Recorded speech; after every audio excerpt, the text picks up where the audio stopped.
Oh, it's an exciting time. Football practice started today for several high school teams, but health awareness has become a top priority for the UIL, which governs interscholastic sports here in Texas.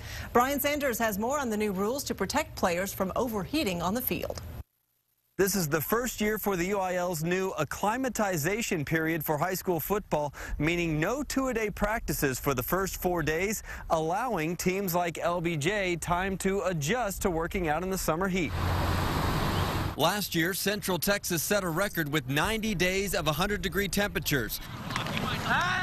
And football players were in full pads for some of them. We've had it up to 115 on the field, I think, and man, I'm guessing in the pads it's up to 120.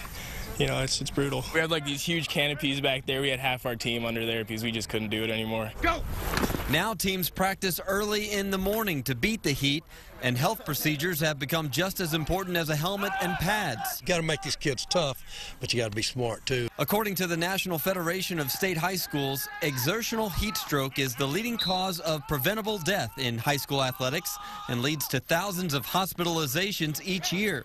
So the UIL has implemented a 4-day grace period of no two-a-days, which were previously a rite of passage in Texas football, and only every other day after that. We're going to miss a couple practices, but really and truly, that's probably the best thing for everybody. 2 days on one day, and then the next day you can only have one practice. Gives a little relief to the heat and gives it a better chance for hydration to take effect. Hydration is a top priority before, during, and after practice. 20 years ago, even the water breaks were a scarcity. Old school, when I was raised, you know, you didn't get no water, you got a handful of ice. Older generations get to joke about tougher times, but enthusiasm for the sport has never been stronger. We've had some of the good old boy syndrome that gets passed along. Oh, in our day, we didn't get any water. And, you know, a lot of that is exaggerated. But the truth be known, we have paid more attention to the health of our athletes. There's a guide to heat acclimatization and heat illness prevention online in this story at KXAN.com.